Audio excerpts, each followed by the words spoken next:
Good morning, good afternoon, and good evening to all of our attendees joining us today for this latest Data Science Central webinar. This is Stephanie Glenn, your host. I'm the Editorial Director of Data Science Central. I'd like to start our event off today by thanking Databricks for sponsoring today's event. Databricks is a long-time supporter of the Data Science Central community, and we are honored to have them sponsoring our event today. Today's webinar is entitled From Pandas to Apache Spark, to be presented by Databricks. Before we begin, I'd like to briefly review the format of today's webinar. Today's event will be 1 hour long. We have two presenters who I'll introduce in just a minute. There will be a 10 to 15 minute Q&A following the presentation. And this event is being recorded and will be available on datasciencecentral.com later this afternoon following today's live event. I'd also like to encourage our attendees to provide questions throughout the presentation. We will be reviewing and presenting them on your behalf during the Q&A portion of today's event.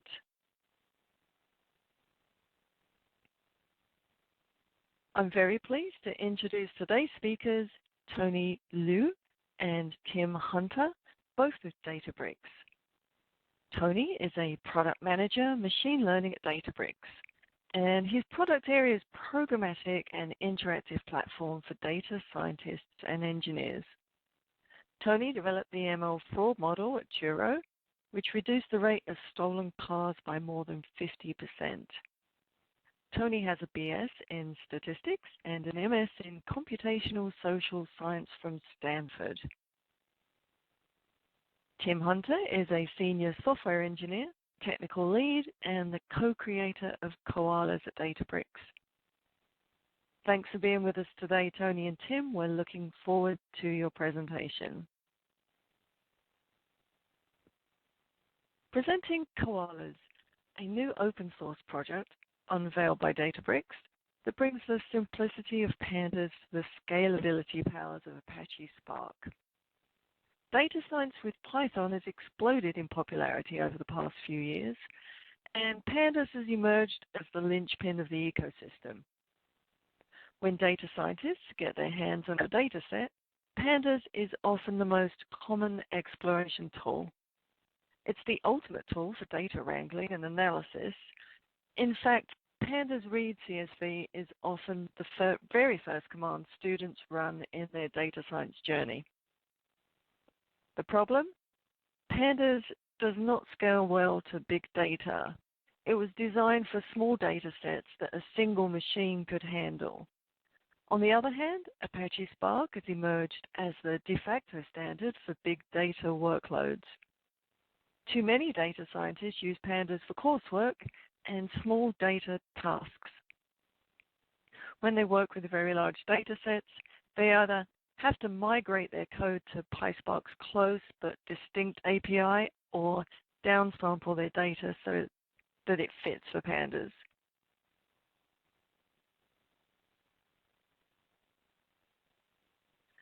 Now, with Koalas, data scientists get the best of both worlds and can make the transition from a single machine to a distributed environment without needing to learn a new framework. In today's Data Science Central webinar, the developers of Koalas will show you how Koalas removes the need to decide whether to use Pandas or PySpark for a given data set. For work that was initially written in Pandas for a single machine, Koalas allows data scientists to scale up their code on Spark by simply switching out Pandas for Koalas. Koalas unlocks big data for more data scientists in an organization, since they no longer need to learn PySpark to leverage Spark. Tony, with that, I'm going to turn it over to you. You can begin as soon as you're ready to go. Awesome, Stephanie. Thank you very much for the introduction. So Tim and I are really excited to talk to all of you about Koalas, a relatively new open source project whose goal is to enable a seamless transition from Pandas to Apache Spark. So, as Stephanie mentioned, there are some logistics here. We won't be able to hear you during the webinar. There will be a recording available afterwards. The slides will also be available, as will the notebook that we'll be using in the demo. And please feel free to submit questions. We'll address them in the Q&A. So I'll probably skip the introductions a little bit, but Tim is the tech lead and software engineer at Databricks, and I'm a product manager at Databricks. So a bit about Databricks first. It was created by the founders of Apache Spark. And basically, its goal is to bring together data science, engineering, and data analytics as well. And a bit about what the unified analytics platform is. There are three distinct layers. At the core is the Databricks Cloud Service, which runs on Azure, Databricks, and AWS. The layer above is the Databricks Runtime, which includes products like Databricks Delta, which is a managed version of the open source project Delta Lakes, which brings ACID transactions to the data lake. A highly optimized version of Spark, as well as support for data science frameworks, ML, and deep learning frameworks as well. And the topmost layer is the workspace, which is the interface that data users use, interact with Databricks. It includes the notebooks, dashboards, jobs, as well as recently announced Managed ML Flow, which is a managed version of the ML Flow open source project, which does end-to-end tracking for machine learning. So, to kind of frame this discussion, to give a sense of why we wanted to build this, to create this project, I want to walk us through the typical journey of a data scientist. So, as students, you learn data science through MOOCs, textbooks, university courses, and when you're learning data science with Python, Pandas, as Stephanie mentioned earlier, is usually the very first library that you use. And even when you move on into the workforce, in most cases, the data sets that you're working with can fit on a single machine, and you're still able to use Pandas for this. The problem comes when you're working with big data sets, where the Pandas single node approach doesn't work anymore, and you have to work in many cases with Spark DataFrames. And a very common scenario we see, this might be familiar to many of you, is that data scientists will often sample code and run analyses on their local machine with Pandas and the rest of the Python data science ecosystem like NumPy, Matplotlib, before handing off the code to a software engineer who then has to rewrite everything to work on Spark. So with that, I want to talk a little bit about Pandas. Pandas was created more than 10 years ago, and in this time it's become the main tool for data manipulation and analysis. And it's deeply integrated into a pretty mature single-node Python data science ecosystem, including packages like NumPy, Matplotlib, scikit-learn.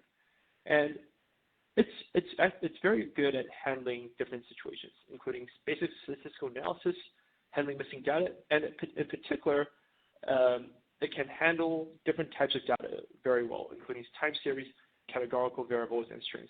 And Tim will showcase some of this in the demo later on. And on the other hand, Apache Spark has become the standard for large-scale data processing.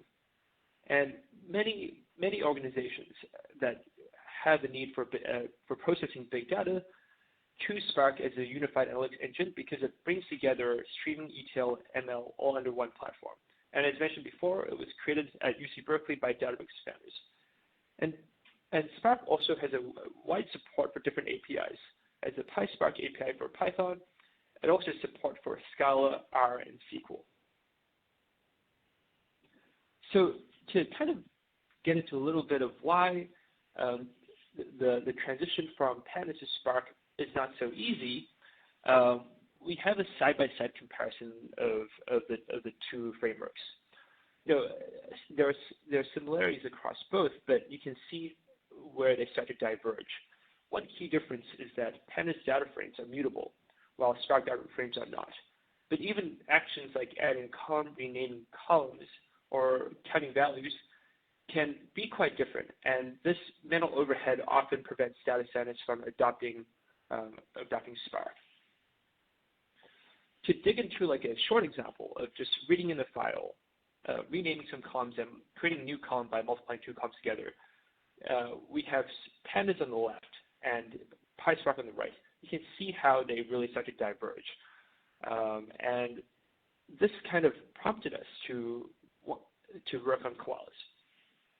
So Koalas was announced at Spark Summit over a month ago, and it's a pure Python library, and it has two main goals. The first is to unify the two ecosystems, that is the single-node Python data science ecosystem and Spark under a familiar API, and it approaches Pandas first, making sure it's compliant with Pandas. The second goal is to enable the seamless transition between small and large data. So we avoid the scenario that I described earlier, where a data engineer has to rewrite data scientist code. And since its launch just over a month ago, it's been quickly gaining traction. There have been weekly releases, and there have been well over 100 patches merged since. And there have been more than 10 external developers outside of Databricks making significant contributions. And the daily download count has exceeded 2,500. I think there are close to 50,000 total downloads at this point. To contrast PySpark, we have Pandas and Koalas side by side here. And you can see it's very straightforward to migrate from one to the other. Literally, we're only changing importing a different library and replacing PD with KS in this scenario. But it is worth noting some of the key differences between Pandas and Koalas, some things to be aware of when you're using, when you're making this switch. By nature, Spark does lazy operations. What this means is that operations only take place when you're displaying or writing a DataFrame. Secondly, Spark does not have implicit ordering. It does not implicitly have ordering. So in the short term, what this means is that some methods that rely on ordering, like head, tail, or iLock in Pandas, might not perform the same just now. But we are working to actually mirror the behavior in Pandas with this. But this is just something to be aware of. And the last key difference is obviously the one that we're really excited about. Pandas works in memory, whereas Koalas are allowing to scale to multiple machines. And now I'll hand it over to Tim to run through a demo. Thank you, Tony. So let me show you what Koalas looks like in practice when you want to use it for doing data science. So I'm going to walk you through the journey of a typical journey that data scientists would go through when they would want to analyze some data sets and do a simple machine learning estimation task here. So I'm going to use for that the Databricks environment, which combines in a single place notebooks, as you will see later, and also some the data sources, and also clusters. So this is the part which will be the most relevant here. So I have launched a cluster with, and I guess if I also share my screen, this is going to be better. Okay, so I have launched a cluster which includes here the latest version of Apache Spark, and also that runs Python 3, so Python 3.5 more precisely, with a number of libraries already loaded. So this cluster includes the standard libraries like Pandas and Matplotlib, and I will attach to this cluster the Koalas library. So as you can see here, this cluster, which is running on the cloud, has 3 other machines to distribute the workload. And I'll be leveraging all the 3 machines, these 2 extra machines, to do all the work. So unlike Pandas, using Koalas, we'll be able to seamlessly spread the computation across these machines without having to think about how they're being managed or how they are being launched in the background. So in order to use this library, and this is something that you would do also on your local machine. All I have to do is install this library from PyPy. This is already installed in the. This is already published in repositories in PyPy or Conda if you are used to these tools. And I have installed this library on my cluster. So now let me switch to the notebook on which I'll be running a simple data science task.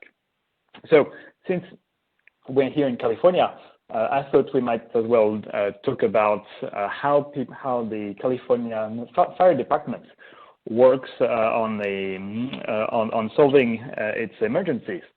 So I'm going to walk you through a simple task here where we're going to quickly analyze the fire department, the fire department calls for service, and so here in San Francisco, and we'll see how we can predict the time it takes for a fire engine to come on the scene after they receive a call. So for doing that, we'll go through the typical steps of doing data science. So we'll first load the data, then we'll quickly look at the data, introspect it, do some basic cleaning, then we will do some featureization so that the data can be then transformed into a form that is more amenable for machine learning.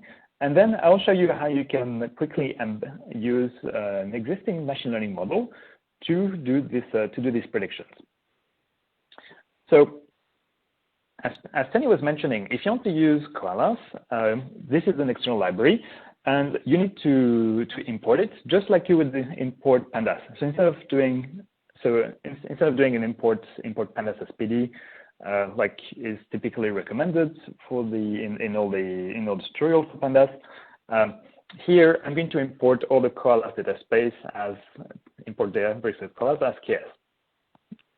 And then this is going to load all the functions that are going to do the translation between Python API to Spark. So by the way, I should mention that this is all using a Python notebook. Koalas is strictly about Python and strictly about how you can leverage your Python skills using Spark. So if I wanted to use this data set here, so I have this CSV file, and CSV file, this is something that Pandas has no problem loading. I can simply use the read CSV function from Pandas and then pass a few options to indicate whether that don't have headers and that I don't want to load all the data. I just want to read a subset of the columns. And if I do that, it's a fairly large CSV file, so it takes about a minute here to read on a single machine. So here, when I use Pandas, it just reads it in the memory of my main computer, and it doesn't use any parallelization capabilities. So now, if I want to use Koalas for doing that, this is the same command. So here, read CSV, I can pass the same options, which columns I want to use, and behind the scene, you can see here that it is going to run using Spark. It is going to trigger some Spark jobs in the background. So, and these jobs are going to be spread across the 3 other machines that I have running, that I have at my disposal. And you see here that this is already much faster than using directly Pandas. The reason for that is that Spark is able to read pieces of the CSV file on each of the different machines. And then each of the machines will process a small fraction, all in parallel, of the CSV file. And then we can do our usual analysis. We can quickly look at what it looks like. So now this data here is going to be a Koalas data frame that contains that represents all my data, and on that I can call most of the Pandas functions. So here, for example, I can just quickly introspect the head, and I'm going to display it. So this is what the data is going to look like. Each of the lines corresponds, each of the line of this data set corresponds to an incident in which the firefighters had to intervene. So you can see here you have the type of incident, the date, when it was received, when it arrived on scene, And after that, a lot of other information about the circumstances of this incident. So what we'll try to do, just as a reminder, we'll try to predict the difference between. So we'll try to predict the delay it takes based on other parameters. So the difference between the time here on scene and the time it was received. And you can see here, of course, that some data is missing in some other places here. So here, this is a nice view of our data. What really does it? How really is it represented? Because as usual in these situations, the Pandas or Spark, for that matter, can understand some of the formats. For example, they can say that incident number is going to be a number, but they may not necessarily realize that this received column is a date. This is not the case by default. So to get a more sense of of what this data looks like in more from a system perspective, we can use all the typical Pandas functions here against my Koalas data frame, so I can get the shape. So I see here it has 40 columns and it has about 5 million rows. And we can ask also Koalas what the types of the object is. And here you can see actually one of the differences between Spark and Pandas. When you call this dtypes method, which is a standard Pandas function, Koalas will return you exactly the representation that you would have from Pandas. So here you would see that some of the elements are going to be small 32-bit integers. Most of the other columns are going to be objects. So by objects, we don't really know what it is. Typically, this is strings, but then we'd have to do a bit more introspection to know that. And then here, it recognizes that there are some booleans. So we can ask Spark to have more to give us the information about what it thinks the data is. And you see here that this is the same data. This is the same data seen from the perspective of Spark. So we have all these columns here, and you see here that Spark has directly a notion of string, which is exposed here. So we have here a bit more information coming from Spark. So here you can see one of the differences already between Koalas and Pandas, in that Pandas will give you some high-level information about your data, about the type of your data, that then correspond to what PySpark exposes.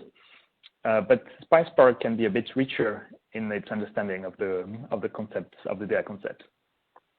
So of course, this is a very system and programmatic view of the data. Let's look a bit at what it's looking like in terms of numbers, in terms of the data. So you can call the ubiquitous describe function against this data set, and it will give you statistics about mean, max, standard deviation.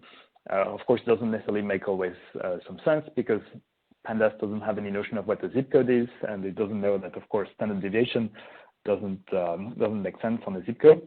But in any case, what is important here is that even though this data is distributed across multiple machines and it could be very large, it could be terabytes of data. You can do a simple call like you would use for describing the data. And behind the scenes, Koalas will call all the appropriate functions in a distributed fashion to compute all these statistics. Which is why you see here that when you call these functions, it is running some Spark jobs. And which is why it just takes a few seconds to do that, even though we're talking to multiple machines and dealing with significant data sets. So of course, we could go much deeper into understanding of the data. Let's show quickly how the API works, and to show you that if you use the Pandas, you can quickly leverage these skills against to use them for a very large scale of data without having to think when the PySpark is running under the hood. So for example, let's look at missing data, which is a typical task here. And even if the even if Spark has a different way of, by default, if PySpark has a different way of dealing with missing data, we expose here the family API of Pandas so that you can, if you're used to working, for example, in a subset of the data, then you're confident that this code will work on the large data set.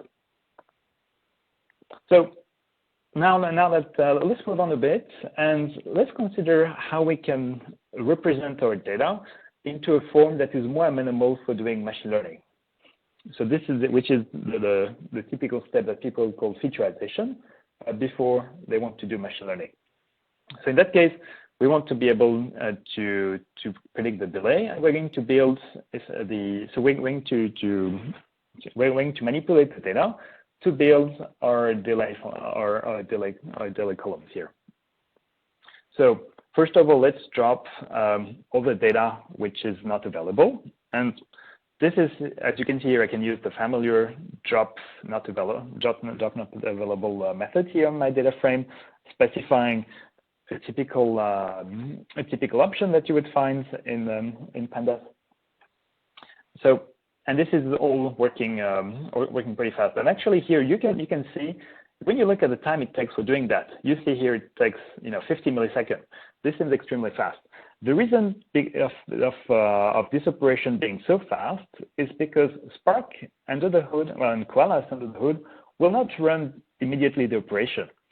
Koalas and Spark will simply wait for the user to perform an action that requires the effective calculation before doing anything. So that means you can chain a lot of operations, and Spark also will warn you if you do something that is illegal before you effectively need to touch the data.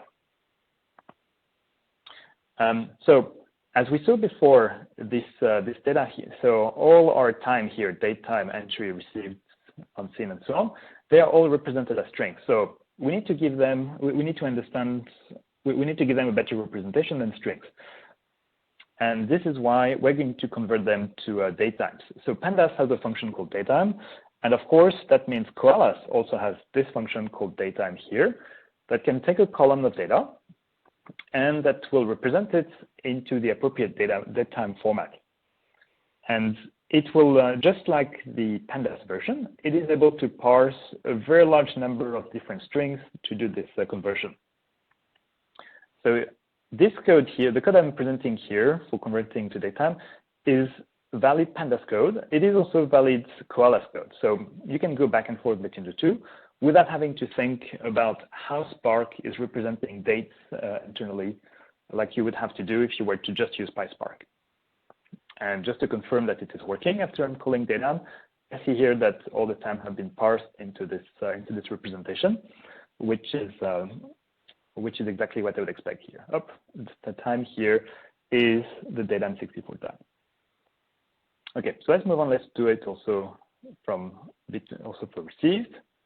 And also here, as Tony was mentioning, you see another feature of Koalas where you can seemingly overwrite the data inside your data frame, which is something that is not easy to do with Spark.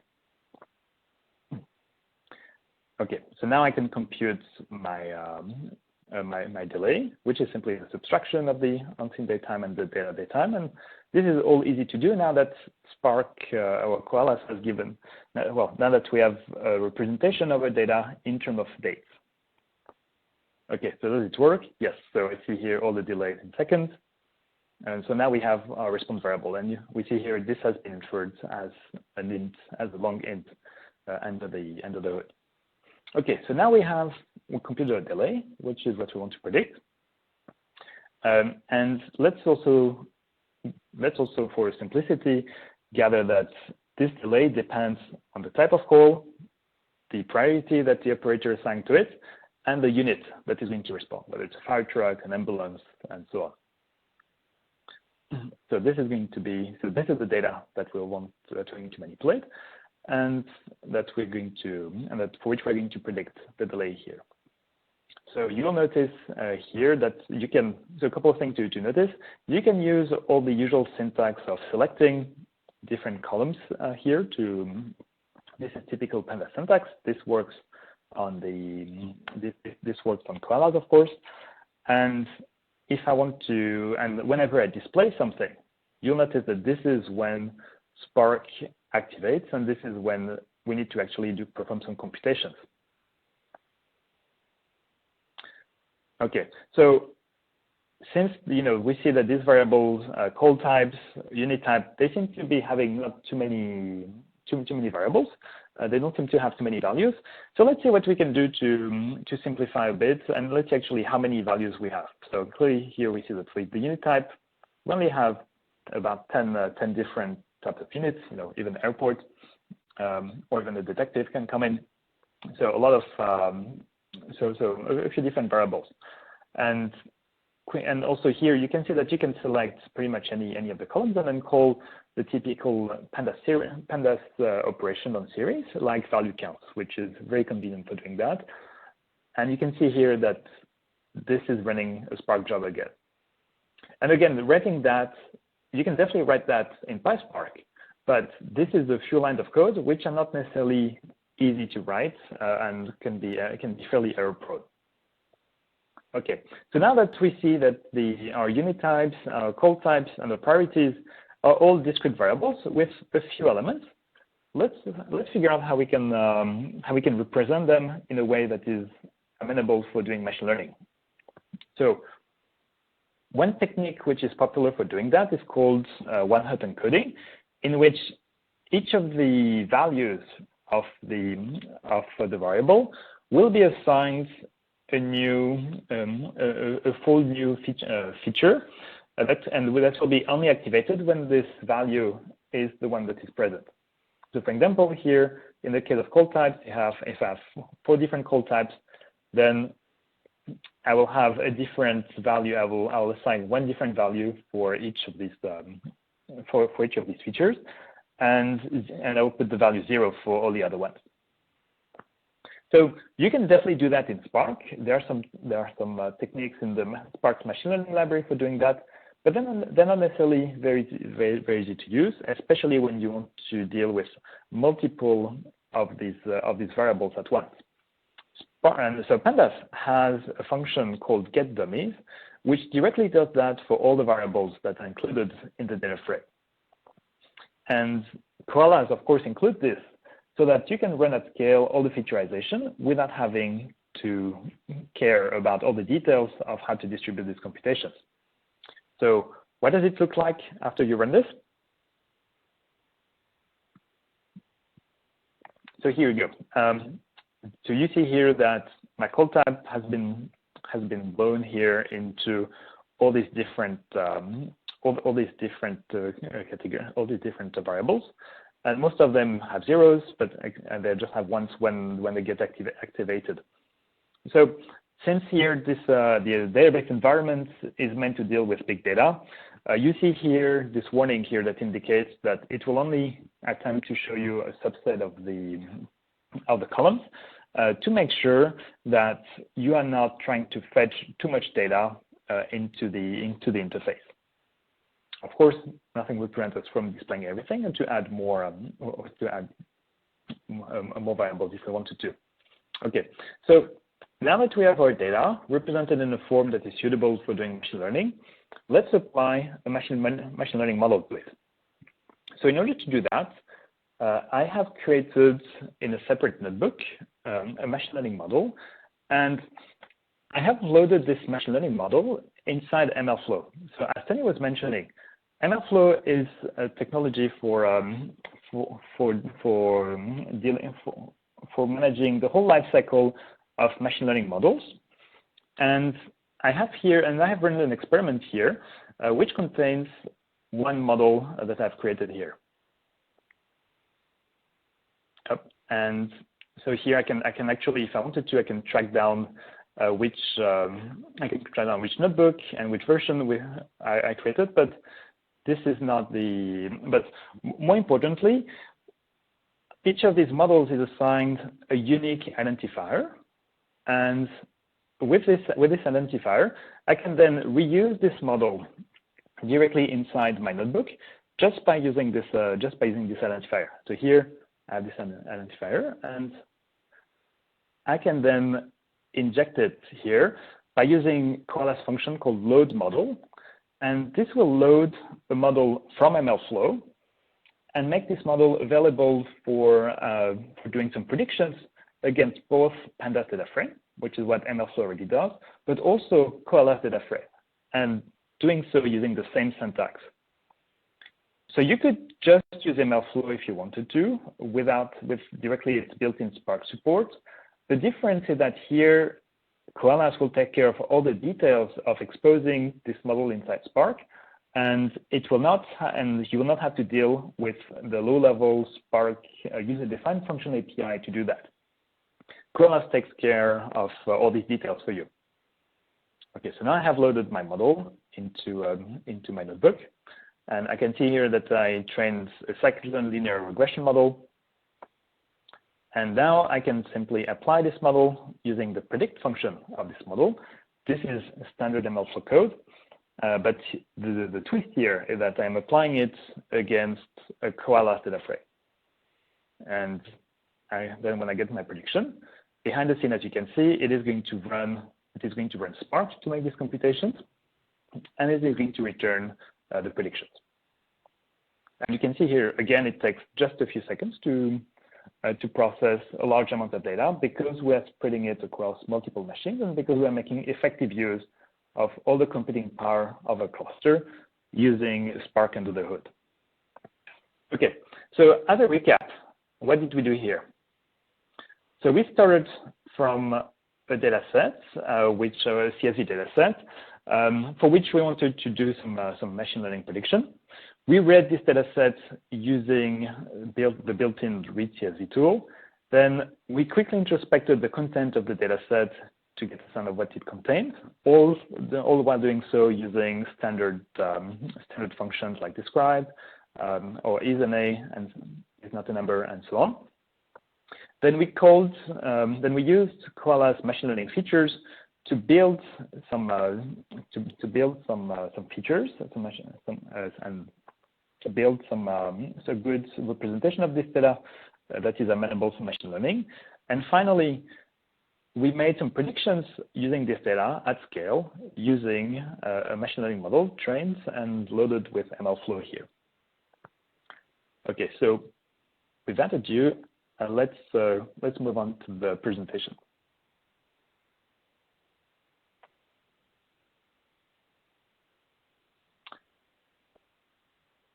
Okay, so what is the status currently of this? What is the status of the project so far?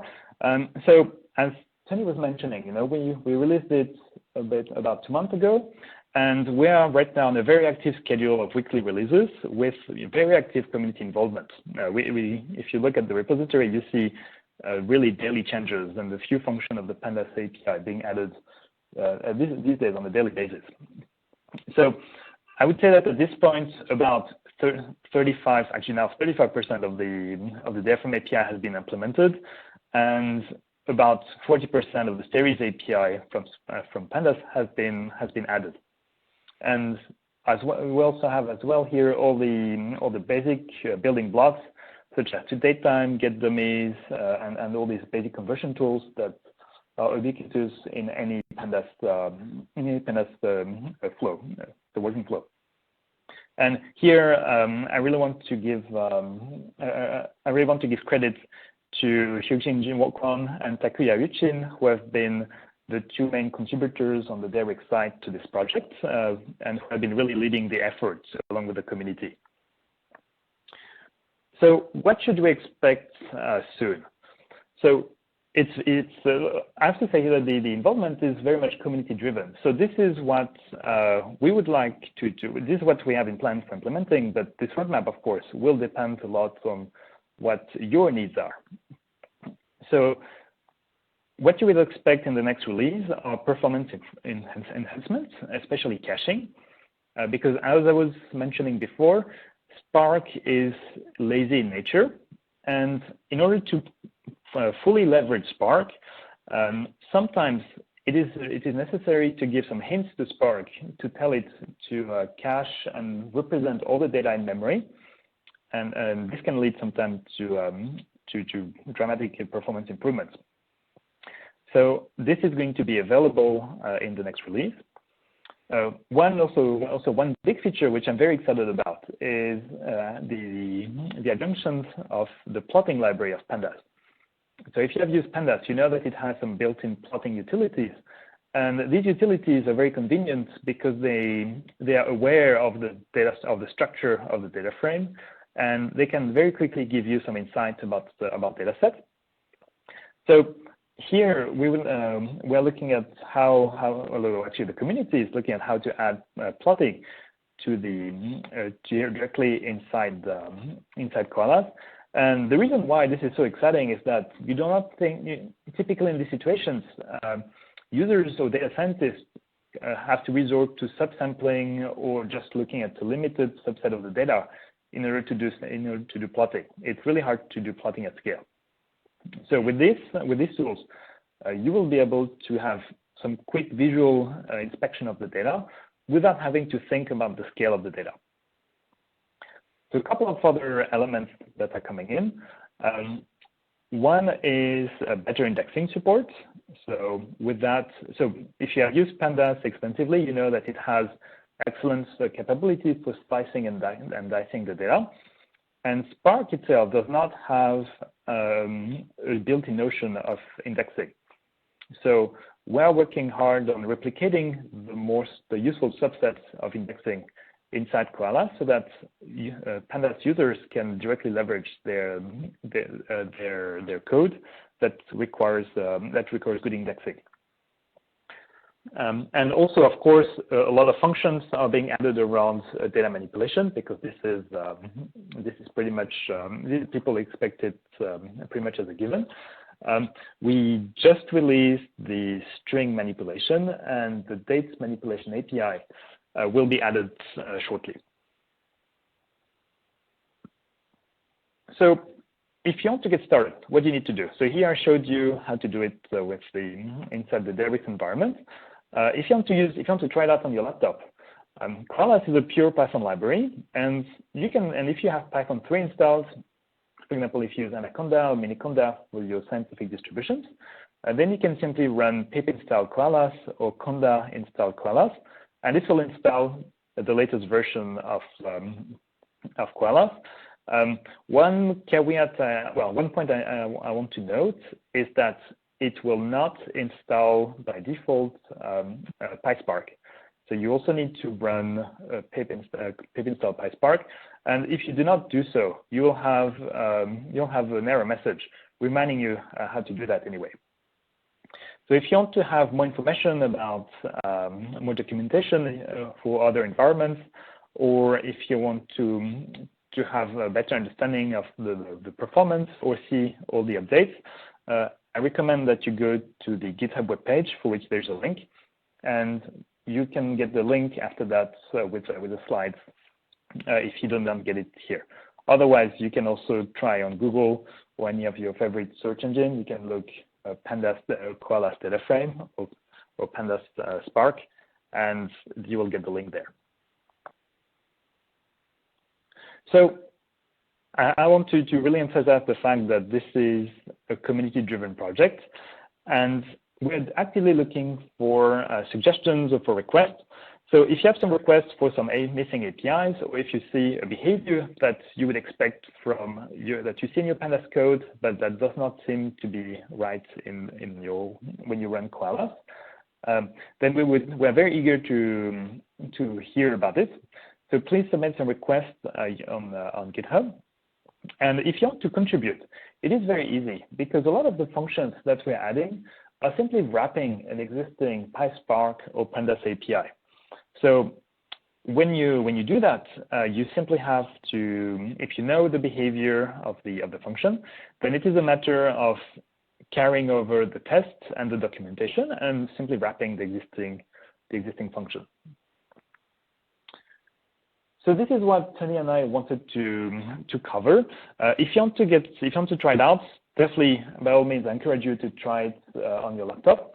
If you want to have an environment that also includes MLflow or built-in support for Spark at any scale, I would certainly recommend you to try out on Databricks. We also have a free version called Community Edition if you want to try it out there.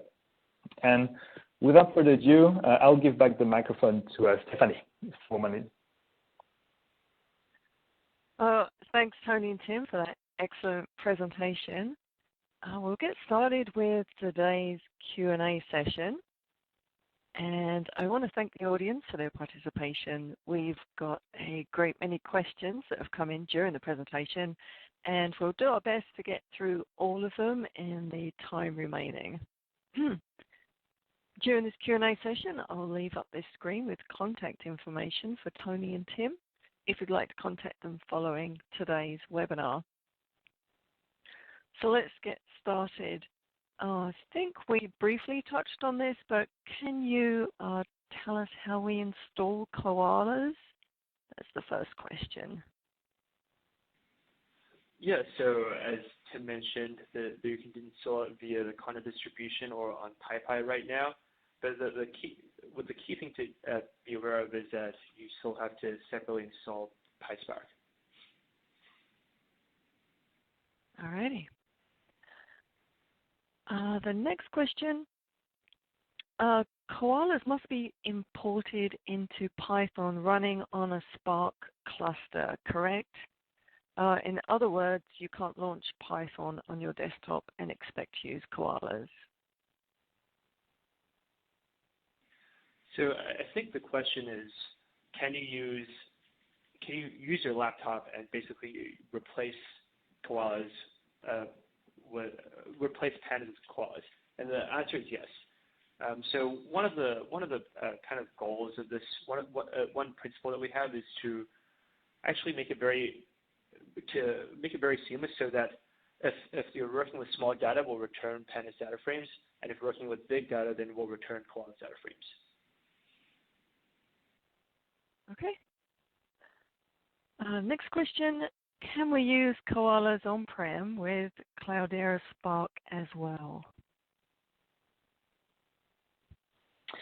Yeah, so I really want to emphasize that even if this project is sponsored by Databricks, this project is fully open source under the Apache 2.0 license. And you can definitely use it with any version of Spark that is compatible with the open source, the officially endorsed Apache Spark version. The only requirement that we put is that you use a recent version of Spark. So Spark 2.3 and above are recommended. The reason for this requirement is that Spark, starting from Spark 2.3, a lot of interfaces between Pandas and the low-level engine of Spark have been added, which adds a dramatic performance improvement to when you want to combine together Pandas and PySpark. So this is why we recommend using at least the version 2.3 and above of Spark. That being said, some other versions can work also on some subsets of the API. I'm aware that some of the APIs are working with Spark of Koalas, working with Spark 2.1 and Spark 2.2. But officially, with the Koalas project only supports Spark 2.3 and above.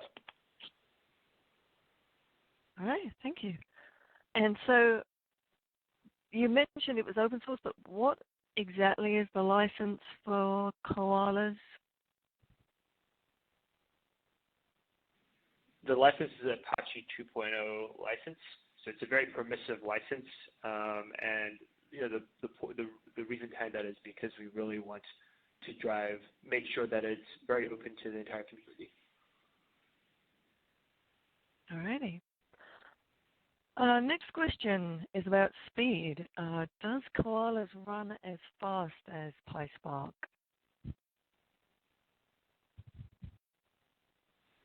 Yeah, this is a great question. So what Koalas does really is translating the API of Pandas into calls into Spark and PySpark. So in that sense, if you use it is going to be as fast as using any code you would write against Spark DataFrame. It's simply, you can think of it as a very convenient way of using Spark. And for that reason, you get the convenience of Pandas and the speed of Spark. So after that, of course, it depends a bit on how much Spark sometimes can understand and accelerate your queries. And this is the case for pretty much all the operations. One place where people also may want to see, may expect to see some difference sometimes is that that Pandas has been built on the top of NumPy, and NumPy is mostly well known for doing heavy and numerical processing operations, while Spark is mostly built on top of Spark DataFrame is built on top of a SQL engine, and SQL engines are really good for doing general data manipulation. So one difference that you might notice in some high performance numerical code is that Pandas, so you'll see that Koalas for that will actually use will delegate the operations of some numerical operations to Pandas under the hood in a distributed fashion. So you still get the benefit of using all the machines that you have at your disposal. But for all the operations that are more general data manipulation, you'll get the same speed of Spark, and typically you can expect the speed to be on par or above the speed of Pandas. Of course, this will depend a lot on exactly what you're doing and how you're configuring a cluster and which version of Spark you are running. All right.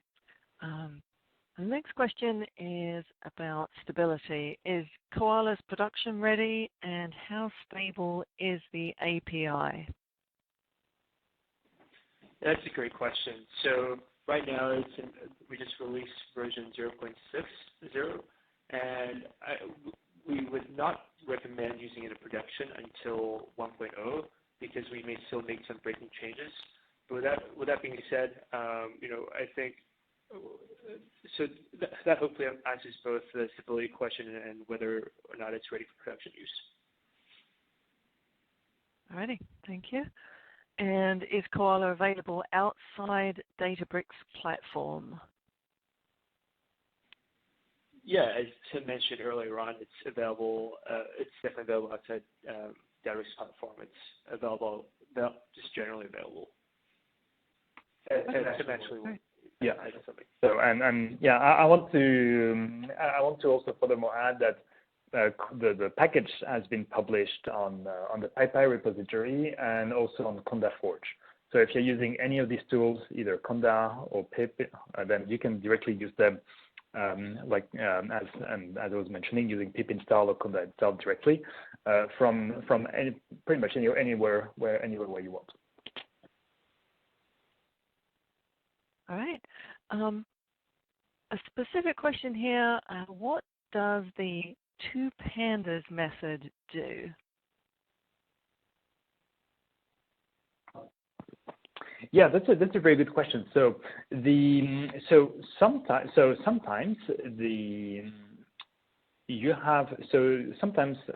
when you have a data frame, it is not enough that a data frame conforms to the Pandas API, but sometimes the data frame has to be a Pandas data frame.